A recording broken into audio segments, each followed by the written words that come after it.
2 hours.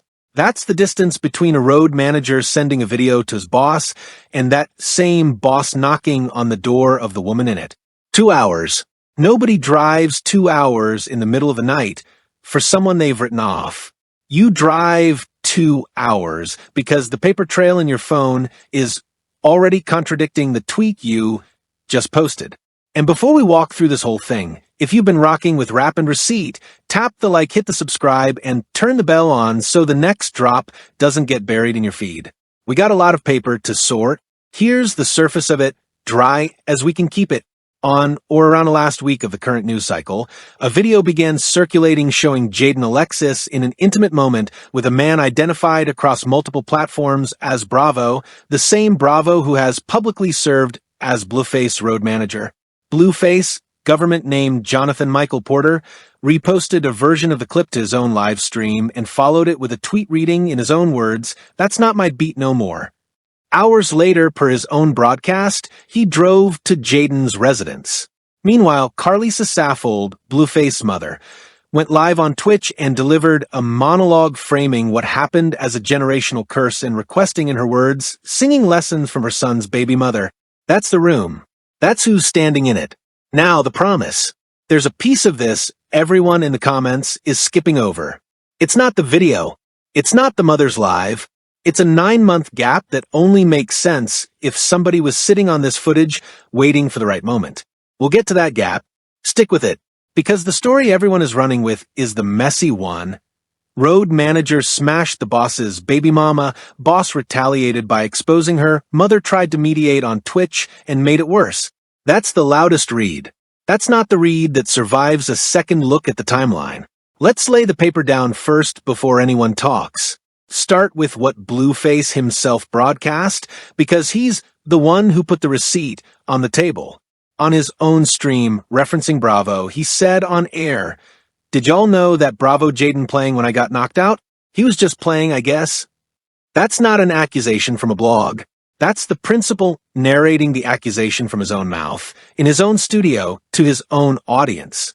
He then followed with a tweet quoted across outlets, reading in his own phrasing that he'd been treating her like a princess and would now treat her how she's supposed to be treated. That statement is doing a lot of work. Read literally, it's a public downgrade.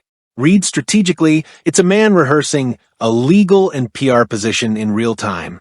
Karlissa Saffold, on her own Twitch broadcast, said, quote, "She called me in the middle of the night, crying, almost had a heart attack, and then I went off on him, but she never told me who was in the video."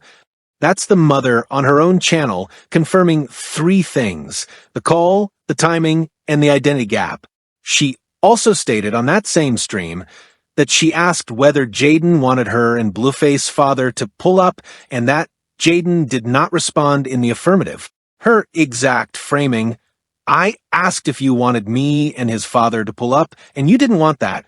That's the mother placing herself in the record as somebody who offered intervention and was declined.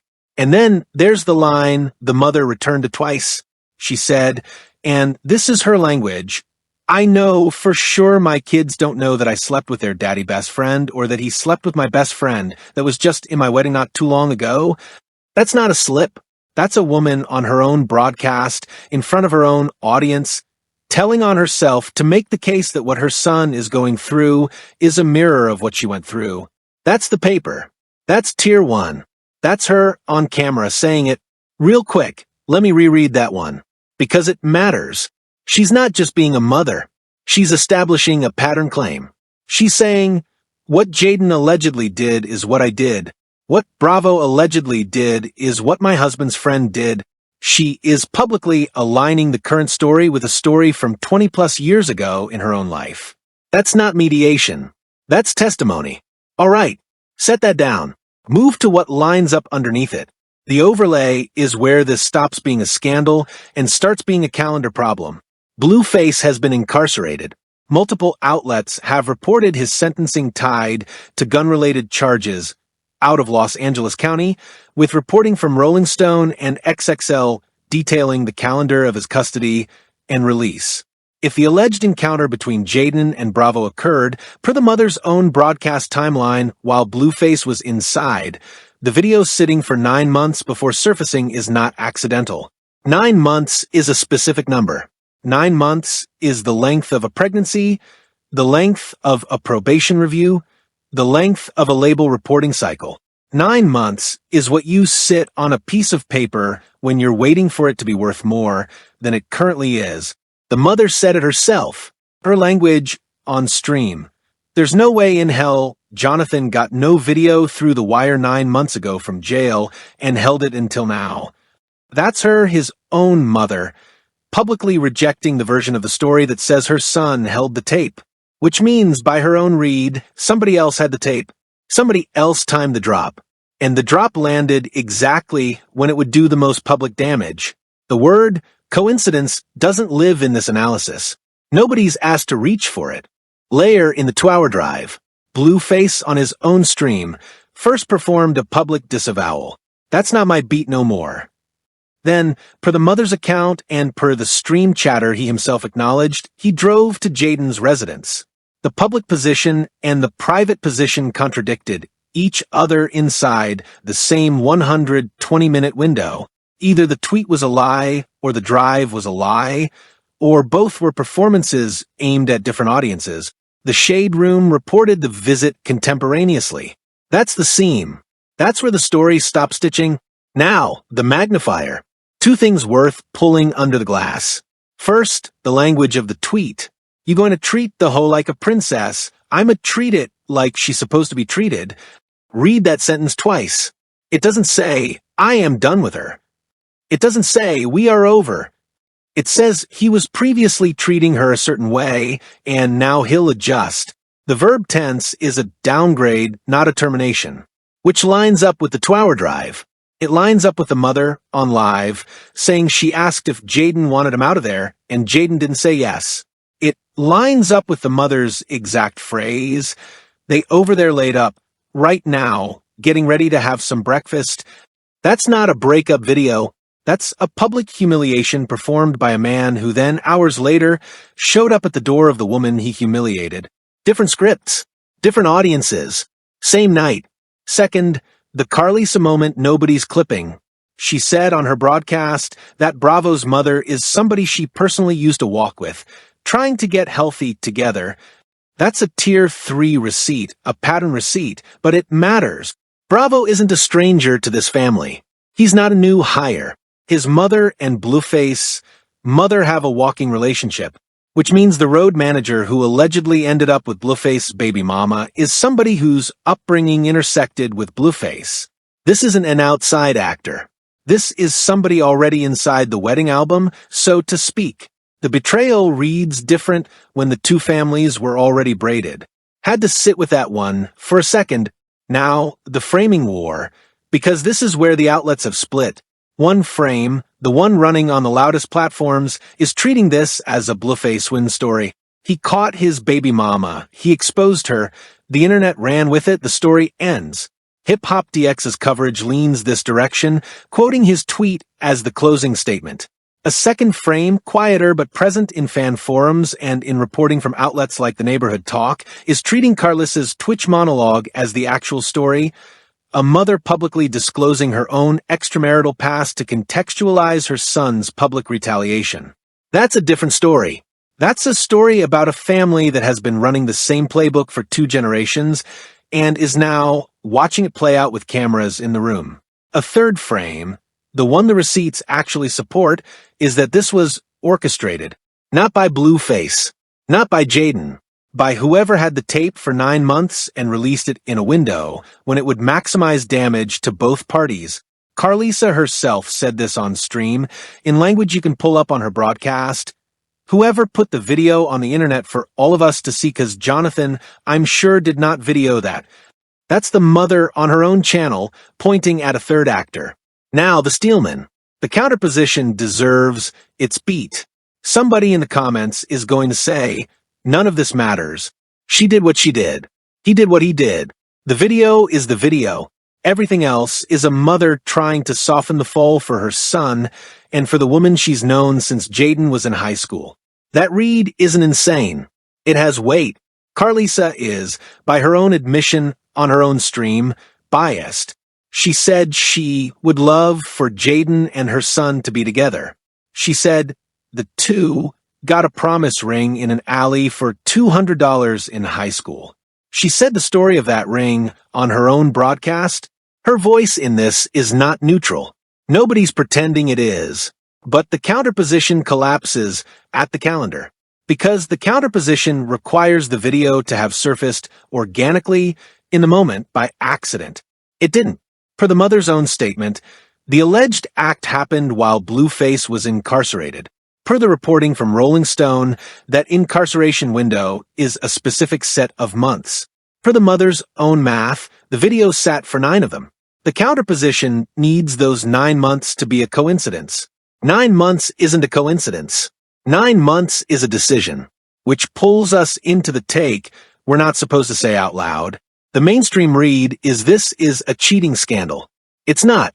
Cheating scandals happen, and they leak in real time. Screenshots go up within hours. Streams pop off within days. When a piece of footage sits for the length of a full gestational cycle before dropping, the story stops being about what happened on camera and starts being about who was waiting to press play. This is a loyalty economic story. Somebody in the inner circle sat on a piece of tape long enough to convert it from evidence into currency. Somebody knew that a tape held during Blueface incarceration would land differently after his release, after he'd rebuilt his public persona, after he'd reestablished his presence on stream, after the audience was primed for a betrayal narrative rather than a jailhouse rumor, and that somebody timed the release for maximum yield. That is not a road manager acting alone. Road managers don't sit on 9 months of leverage. Road managers get paid, get fired, or get quiet. Somebody with a longer horizon was holding the file. Somebody who understood that a Blueface Jaidyn Bravo triangle detonated at the wrong moment would just die in a news cycle, but detonated at the right moment could reshape the entire audience's understanding of who the reliable narrator in this family is. And here's the sharpened jab, that someone benefits from Karlissa going on live and having to defend 2 people at once. Because a mother defending her son and her son's baby mama in the same breath, while also disclosing her own decades-old infidelity, is a mother spending public credibility she can't get back. Every minute she spent on that Twitch stream was a minute somebody else was watching the receipts of her testimony rack up. This wasn't just an attack on Jaidyn. It wasn't just an attack on Blueface. It was an attack on the mother who has been the connective tissue holding the family narrative together publicly. Somebody wanted her on defense. They got it.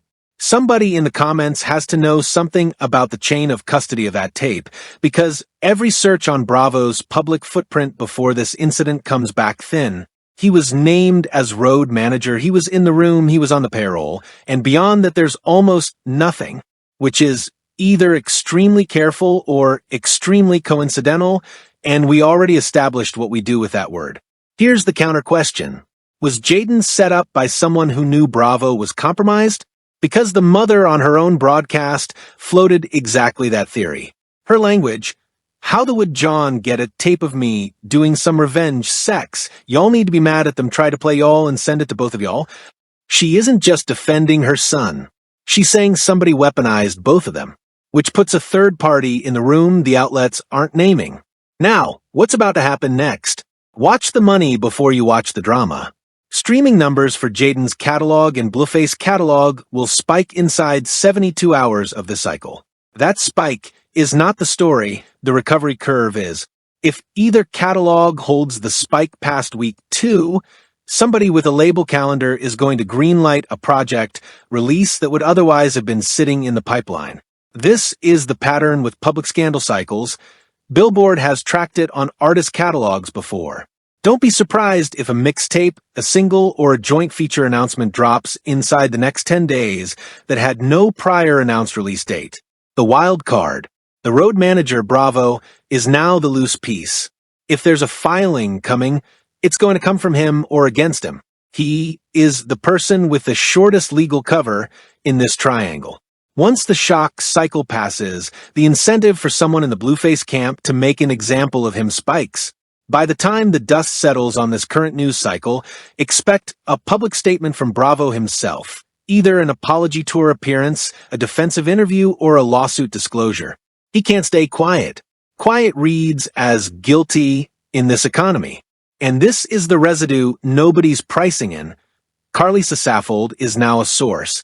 She went on her own broadcast and disclosed her own infidelity, her own history, and her own family's mechanics in a way that cannot be walked back. Every future statement from her carries the weight of this one. That is a rebalancing of who speaks for this family, whether she intended it or not. She just made herself the reliable narrator and simultaneously made every other member of the family a subject rather than a co-author. That shift will show up in interviews, in stream appearances, and in how outlets frame future stories about this household. Watch her Twitch subscriber count. Watch who books her next. The residue of last night is a woman who now controls the family record. The through line, for anyone still with us, everybody in this story is holding a receipt on somebody else. Blueface held a tweet on Jaidyn. Bravo allegedly held a tape on Blueface. Somebody with unknown motive held that tape on all three of them for 9 months. And Karlissa, in the process of defending everybody, laid a receipt on her own past that she cannot unlay. That's the room. That's the ledger. That's the case. 2 hours from tweet to doorstep. 9 months from tape to timeline. A mother on Twitch turning her own history into a defense exhibit for her son. And somewhere off-screen, whoever released that video is watching the same clips you're watching, reading the same comments you're reading, and deciding whether to release the next one. If you rode this whole receipt with us, tap the like, hit the subscribe, ring the bell, and drop in the comments who you think was holding that tape for 9 months, because that's the name that closes this case. Next drop is already in research. Court adjourned.